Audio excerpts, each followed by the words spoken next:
विशालपूर एक असं गाव होतं जिथे शिक्षणाचा अभाव होता. माहिती नाही विशालपूरला असा कोणता श्राप लागलेला की कोणताच मुलगा शाळेमध्ये जातच नव्हता. आणि आश्चर्यचकित गोष्ट ही होती की गावामध्ये फक्त एक असा व्यक्ती होता ज्यांनी 10वीचे शिक्षण पूर्ण केलं होतं आणि त्याचं नाव होतं बटुकनाथ. बटुकनाथजी, गावात मागच्या 2 दिवसांपासून पाणी येत नाही आहे.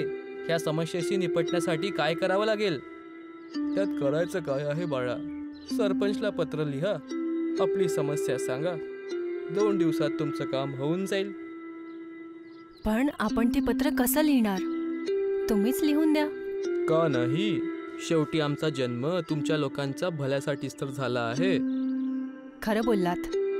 गावातली लोक बटुकनाथच्या सलाला अंतिम सत्य मानत होते आणि कोणतंही काम सुरू करण्याच्या आधी त्याला विचारणं हे अनिवार्य होतं, ज्या कारणाने तो स्वतःला पूर्ण गाववाल्यांकडनं एक श्रेष्ठ व्यक्ती समजायचा.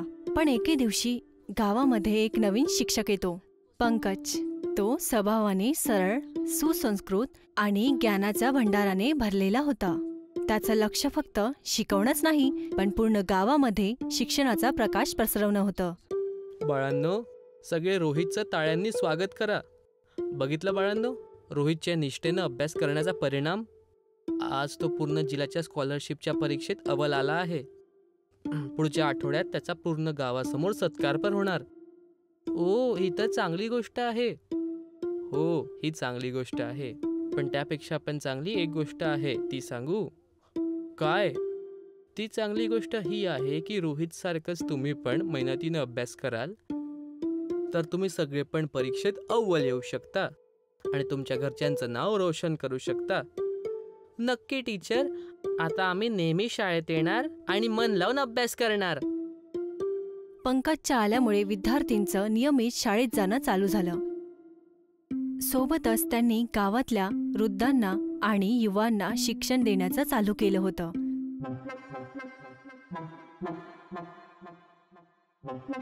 काय रे रामू, तू आपल्या घराची मरम्मत करण्यासाठी सरकारी फॉर्म भरणार होता ना? त्याचं काय झालं? ते तर भरलं. भरलंस? ते कसं? ते काय आहे ना बटुकनाथजी, मास्तरजीनं आम्हाला फॉर्म भरण्याची पूर्ण प्रक्रिया समजवली, त्यामुळे आम्ही स्वतःच फॉर्म भरला. हे पण चांगलं आहे.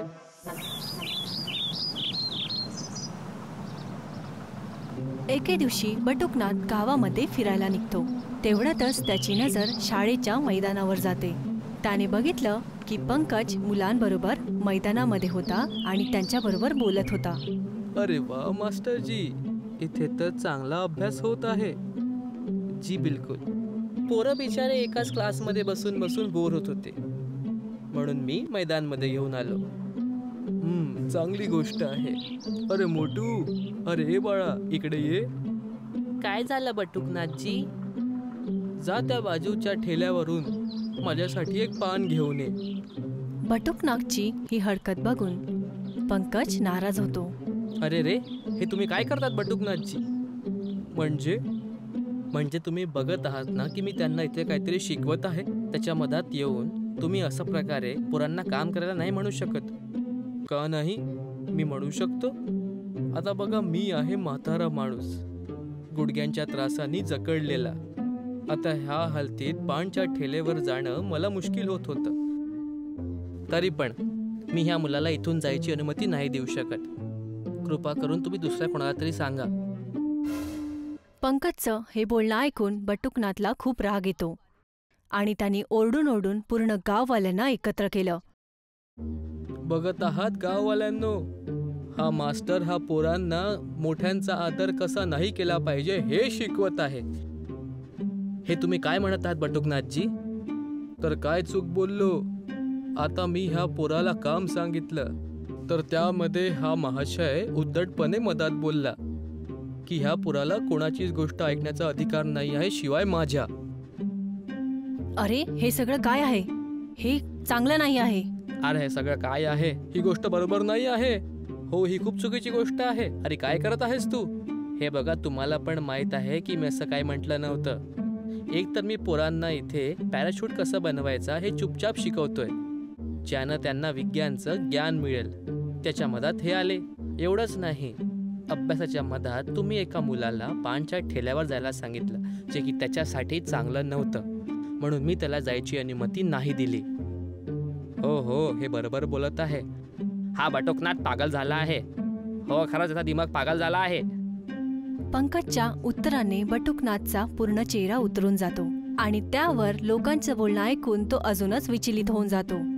त्या गर्दीमधून कोणीतरी समोर येऊन बटुकनाथला काही वेगळंसं बोलेल त्याआधीच बटुकनाथने आपलं बोलणं वेगळं करून टाकलं. हे बघ, हे शिक्षणाचं घमंड तू मला नको दाखवू, समजलं? आणि काय म्हणत होतास? पॅराशूटच्या बद्दल शिकवत आहे, विज्ञानचं ज्ञान देत होतास. तुला काय वाटतं मला ह्या पोरांची पर्वा नाही आहे गावाच्या? हे बघ, तू तुझा घमंड तुझ्या जवळच ठेव. तसा पण विज्ञानचे पाठ मी आधीच शिकलो आहे. अच्छा, हो. आणि हे जे पॅराशूट बद्दल तू पोरांना ज्ञान देतोयस ना, हे तर आम्ही लहानपणापासून बनवत आहे, ते पण आपल्या बाबांच्या धोतीनं. पॅराशूट आणि धोतीनं? वा रे वा. बटुकनाथजी, तुमच्या जवळ तर आविष्कारचा खजिना आहे. तर तुम्ही एक काम का नाही करत? तुम्ही ह्या धोतीच्या पॅराशूटचा आविष्कार गावाच्या पोरांना दाखवत का नाही? हो हो बटुकनाथजी, मास्तरजी बरोबर म्हणत आहे. पंकजचं हे बोलणं ऐकून बटुकनाथ अजूनच गडबडून जातो. ज्या बटुकनाथला पॅराशूटचा प सुद्धा नाही माहिती, त्याने न कळतच पंकजने चुनौती देऊन त्याला आपल्या जाळ्यामध्ये फसवून घेतलं होतं. हो हो, ठीक आहे. उद्या ह्याच वेळेस ह्याच जागेवर मी आपला आविष्कार सगळ्यांना दाखवणार. ए बटुकनाथची जय. सर्वांसमोर पंकजने बोललेल्या गोष्टीला स्वीकार तर केलं होतं, पण आता प्रश्न होता की एका दिवसामध्ये पॅराशूट कसं बनवायचं आणि ती चुनौती पूर्ण करण्याचा. त्याने आपल्या मोबाईलमध्ये पॅराशूट बनवायचं विधिया शोधणं चालू केलं, पण त्याला टेक्निकल आणि इंग्लिश भाषेच्या अभावामुळे त्याला काहीच समजलं नाही. त्याची निराशा अजूनच वाढत गेली. बटुकनाथ, तू हे काय केलंस?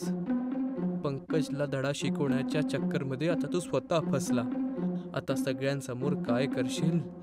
नाही, काहीतरी विचार करावा लागेल. काहीतरी विचार कर.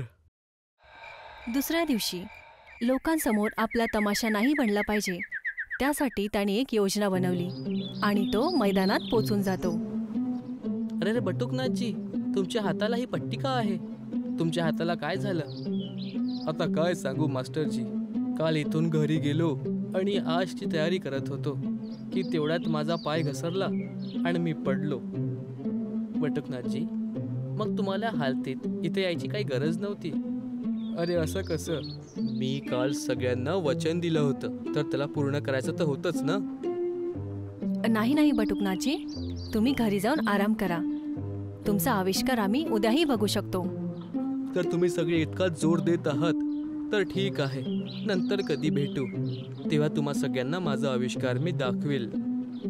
बटुकनाथचं उत्तर नाही. त्यांनी चालाकीने सर्वांसमोर हात तुटण्याचा बहाणा बनवला आणि सर्वांची सहानुभूतीही प्राप्त केली. सर्वांना आपल्या जाळ्यात फसवून बटुकनाथ चुपचाप तिथून जातच होता की तेवढ्यातच पंकजनी त्याच्या चेहऱ्यावरती एक हलकासा हास्य बघितलं. बाळा, तू आत्ता इथून धावत धावत जा आणि बटुकनाथजीला जोरात धक्का मार आणि त्यांना जोरात धक्का मार. पंकजचं बोलणं ऐकून राजूनी जोरात पळत जाऊन बटुकनाथला धक्का दिला, ज्या कारण त्याने स्वतःला वाचवण्यासाठी आपल्या तुटलेल्या हाताचा वापर केला. अरे रे, हे काय करतोयस? बटुकनाथजी, हे सगळं काय आहे? तुम्ही आमच्याशी खोटं का बोललात? बस, खूप झालं. आता तुम्हाला तुमचा आविष्कार सगळ्यांसमोर दाखवावंच लागेल. आता वेळ बटुकनाथच्या खोट्या आविष्काराची होती. बटुकनाथने बघितलं की सगळे गाववाले त्याला एकदम नाराज होऊन बघत होते. तो आतमध्ये जास्तच घाबरत जात होता. अजून कर स्वतःची वाहवाही. तुला लाज वाटली पाहिजे स्वतःची बटुकनाथ. एक छोटंसं नाटक पण तू नाही करू शकला. बटुकनाथने सर्वांना आपला आविष्कार दाखवणं चालू केलं आणि त्यांनी आपल्या धोतीला आपल्या कमरेला बांधलं आणि शेवटची 2 टोकं त्यांनी आपल्या हातामध्ये पकडले आणि कोणाला न सांगता त्यांनी जोरात धावूनच एक जोरात उडी मारली. त्यांनी विचार केला की तो हळूहळू जमिनीवरती उतरेल, पण प्रत्यक्षामध्ये तो सरळ जमिनीवरती जाऊन पडला आणि पडल्यामुळे बटुकनाथला जास्त अपघात झाला.